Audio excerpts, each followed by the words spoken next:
o que aconteceu com a Arca da Aliança. Olá, meus amigos, sejam bem-vindos ao nosso canal Rasgando o Véu. Quem não me conhece, eu sou a Cláudia Barros e hoje nós vamos falar exatamente do momento em que a Arca da Aliança ela vai desaparecer da história de Israel.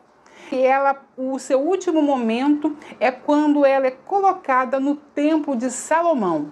E aí ela vai desaparecer. Então vamos ver alguns segredos quando a arca é colocada no templo, quando há todo o movimento em volta do templo, há um segredo que hoje nós veremos nesse vídeo e vai nos abrir o entendimento. É bom lembrarmos que o templo foi desejo de Davi, que Deus permitiu que Salomão realizasse, diferente do tabernáculo, que foi idealizado e executado pela vontade do Espírito de Deus. Mas nós vamos ver que a Bíblia nos diz que o rei Salomão, ele começa a fazer uma aliança com o rei do Egito. E ele vai casar-se com a filha de Faraó. Ele já, na hora da construção, no começo da construção, ele leva a filha de Faraó já para a cidade de Davi. Quando nós olhamos isso na Bíblia, nós começamos a ver o que está acontecendo ali. Ele está fazendo uma aliança entre um reino e outro, uma aliança de sangue, porque os filhos que ali descendem serão descendentes desse reino. Então, o rei Salomão, ele começa com uma aliança com o rei do Egito. Então, irmão, vamos pegar o que a Bíblia está dizendo e vamos aplicar. Por que Salomão ele se casa com essa princesa egípcia? Porque o Egito tinha, nesse momento, uma tecnologia avançada. E é essa tecnologia que Salomão está de olho para ser aplicada na construção que ele começa nesse império. O templo que Salomão vai construir nesse momento, ele é 4 vezes maior do que aquele tabernáculo que ficava lá no deserto. Porque ele vai precisar de espaço para realizar um segredo que nós vamos ver. Por que ele precisava desse espaço? Há um segredo porque ele precisava de um templo 4 vezes maior do que o tabernáculo. Eu gostaria que você fosse lá em 1 Reis 7,13 e desse uma olhada.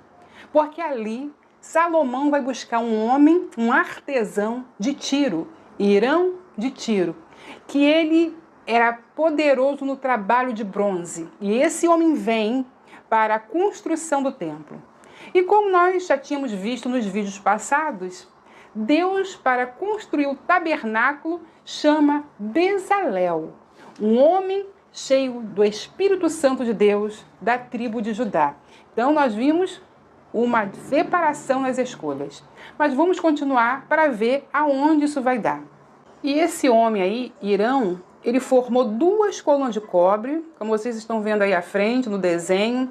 A altura de cada coluna era de 18 e um fio de 12 côvados cercava cada uma das colunas. Sobre ele um capitel de 5. São essas 2 colunas que foram feitas pelo Hirão. Uma chamada, que está na direita aí, Joaquim, que é estabelecido, casa, e à esquerda, Boaz, poder e força. Então esse homem constrói essas 2 colunas para o templo do Senhor. E essas 2 colunas, elas têm 2 segredos que vão afetar diretamente todo o templo. E a chave para a gente entender por que Salomão casa com a filha de Faraó, por que ele traz esse pessoal para construir o templo, nós vamos entender agora. Por quê? Porque ele está construindo ali um elevador, ele está construindo ali embaixo todo um projeto subterrâneo que devia ficar escondido. E por isso ele começa esses pactos, essa aliança de sangue, para que o segredo não fosse revelado. Que vocês sabem que no primeiro momento, lá atrás, a arca já tinha sido levada pelos filisteus.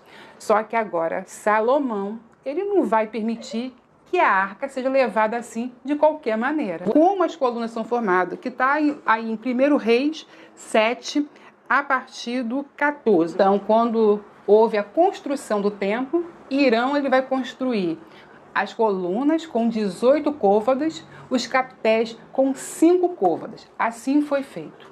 Só que agora 500 anos se passaram e nós vamos ver Nabucodonosor invadindo a terra de Davi. E olha só o que diz, segundo Reis 25, guardem bem os números, quando a tomada da cidade, aqui no 10 vai dizer, 25:10, também tomaram os caldeus as pás, os apagadores, os perfumadores e todos os utensílios de cobre, como que se ministrava. Também o capitão da guarda tomou os braseiros e a bacia, tudo mais que era de ouro e de prata. E as duas, presta atenção agora, colunas, e o mar e as bases que Salomão fizera para a casa do Senhor lá atrás, o peso de cobre de todos esses utensílios era incalculável. Agora, atenção dobrada, as colunas, as duas colunas. A altura de uma coluna era de 18 côvados, perfeito. E sobre ela havia um capitel de cobre, e a altura do capitel era de 3 côvados. Opa, parou. É isso que nos interessa. Quando é feito o templo, 18 côvados. Capitéis, 5 côvados. E agora, quando está indo para a Babilônia e está sendo contado aqui, a coluna tem 18 côvados, tranquilo, mas o capitéis, que tinham 5 côvados, agora tem 3. Então, 2 côvados desapareceu só nessa brincadeirinha. E aí está a chave para a gente descobrir o que aconteceu no templo naquele dia. Por quê? Que 2 côvados desapareceram. E aí a gente vai precisar olhar para o templo. Havia essas 2 colunas aí no templo. E essas colunas não eram um ornamento, não eram um enfeite. Elas faziam parte do sistema de alavancas. E esse era o segundo sistema de alavanca. O primeiro era acionado pelo sacerdote. E esse aí, ele é o sistema que se levasse, fosse golpeado aí por fora, e a distância que ela leva até o lugar santo, o estrago seria muito grande. E essa alavanca desceria com tanta força, porque havia aí um elevador, onde todas as peças desceram para um lugar subterrâneo que Salomão havia feito para esconder a arca e todos os utensílios da casa do Senhor se houvesse uma possível guerra e nunca mais a arca da aliança voltasse para mãos de estrangeiros. Escrever tudo que foi levado. Só que vamos nos surpreender quando ele chega no 52:21, que ele diz: quanto às colunas, e aí eu quero que vocês prestem atenção nas colunas, a altura de uma coluna era de 18 côvados. O fio de 12 a cercava. E era a sua espessura de 4 dedos e era oca. Mais uma chave que ele nos dá. Ele está dizendo que elas eram ocas. Mas ele vai falar mais coisas. Ele sabia mais do que a gente imagina. E havia sobre ela um capitel de bronze. E o capitel? É o capitel que está o segredo. E a altura do capitel era de 5 côvados. Ué, mas lá não era 3? Aqui é 5? Aí está o mistério. Jeremias, ele sabe mais do que nós. Ele vai dizer exatamente que tinha 5, porque ele sabia que havia 5.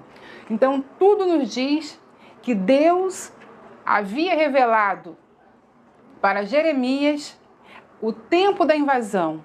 E assim ele consegue acionar a alavanca, que é aquelas colunas. E aquelas colunas, elas vão ser usadas. Por isso que quando o general, eles chegam ali, já não existe mais 5, mais 3, porque elas foram usadas. Por quê? Porque tudo que havia ali foi para o subterrâneo ali abaixo do templo. Então, essa explicação, esse estudo que eu fiz foi o que eu achei o melhor para falar da Arca da Aliança. Todos esses pontos, eles vão fazendo sentido, eles vão batendo. Esse casamento de Faraó, esse capitel, que de 5 se torna 3, sumindo 2, mostrando que a alavanca foi usada por profeta de Deus. E o melhor que poderia ter a revelação de Deus seria ele. E essas coisas foram escondidas ali. E muitos dizem que talvez Jeremias esteja mais tarde tirado dali. É ali que some todas essas coisas, e até hoje ninguém falou que está com a Arca da Aliança. Mas com certeza a Arca da Aliança não tem condições de ter apodrecido pela riqueza, pela matéria que foi construída, de madeira, de acácia, coberta de ouro. E todas essas coisas que nós vimos eram de ouro puro. Mas o mais importante para nós é sabermos que quando Jesus chegou ali no templo, já não havia mais a arca. Por quê? Porque ele é a nossa arca. A arca marcava a presença de Deus, meus irmãos. E hoje, a presença de Deus, ela habita em mim. A presença de Deus habita em você, onde a presença de Deus habita. E que nós possamos ser essa presença de Deus para essa humanidade que necessita realmente ser visitada por Deus. Que essa presença de Deus em nós possa estar contagiando as pessoas. Fico com essa palavra, espero que você tenha gostado desse vídeo e até o próximo vídeo, se Deus quiser.